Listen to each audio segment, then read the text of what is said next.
കടക്കുകയാണ്. Asia cup ക്രിക്കറ്റിൽ പാകിസ്ഥാനെ തകർത്ത ഇന്ത്യ 7 വിക്കറ്റിനാണ് ഇന്ത്യൻ ജയം. 128 റൺസ് വിജയലക്ഷ്യം. 15.5 ഓവറിൽ ഇന്ത്യ മറികടന്നു. പുറത്താകാതെ 47 റൺസ് നേടിയ ക്യാപ്റ്റൻ സൂര്യകുമാർ യാദവാണ് ഇന്ത്യൻ ജയം അനായാസമാക്കിയത്.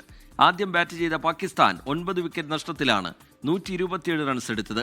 3 വിക്കറ്റ് വീഴ്ത്തിയ കുൽദീപ് യാദവും 2 വിക്കറ്റ് വീതം വീഴ്ത്തിയ Axar Patel, Jasprit Bumrah എന്നിവരുമാണ് Pakistan എറിഞ്ഞൊതുക്കിയത്.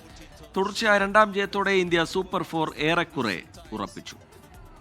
And India is looking ominous in this Asia Cup.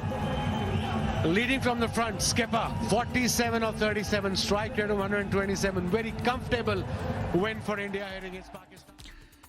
Asia cup ക്രിക്കറ്റിൽ പാകിസ്ഥാന് മേലുള്ള വിജയം ആഘോഷമാക്കുകയാണ് ആരാധകർ. ദുബായ് ഇന്റർനാഷണൽ സ്റ്റേഡിയത്തിന് പുറത്തുനിന്ന് അരുൺ പാറാട്ട് തയ്യാറാക്കിയ റിപ്പോർട്ടിലേക്കാണ് ഇനി.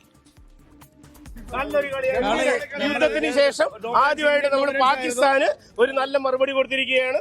ഞങ്ങളെല്ലാവരും അത് കാണാനാണ് വന്നത്. നമ്മൾ നല്ല ജയിച്ചു. പക്ഷെ അവര് നമുക്കൊരു കറക്റ്റ് ആയിട്ടുള്ള ഒപ്പോണന്റ് അല്ല. നമ്മുടെ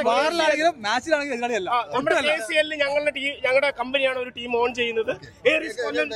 സഞ്ജു സാംസന്റെ ബാറ്റിംഗ് കൂടെ കാണാൻ വേണ്ടിയിട്ടാണ് നമ്മൾ പ്രതീക്ഷിച്ചു. അറ്റ്ലീസ്റ്റ് 1 ഡൗൺ അല്ലെങ്കിൽ ഇത്ര റൺ ഇല്ലല്ലോ. അപ്പൊ സഞ്ജു സാംസൺ ഇറങ്ങാൻ പറ്റില്ലെന്നുള്ള വിഷമേ ഉള്ളൂ. പക്ഷേ ഇന്ത്യ ആധികാരികമായിട്ട് വിജയിച്ചു. നമ്മൾ പ്രതീക്ഷിച്ച വിജയം തന്നെ.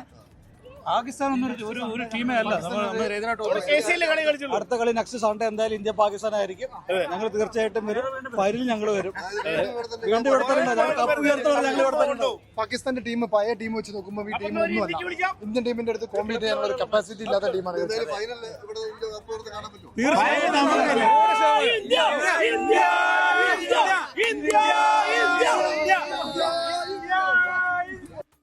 ലോകത്തെവിടെയായാലും ഏത് സമയത്തും 24 വാർത്തകളും ഓഗ്മെന്റഡ് റിയാലിറ്റി പാക്കേജുകളും എക്സ്പ്ലെയിനറുകളും വിശദമായി കാണാൻ ഞങ്ങളുടെ യൂട്യൂബ് ചാനൽ നിങ്ങൾക്ക് സബ്സ്ക്രൈബ് ചെയ്യാം.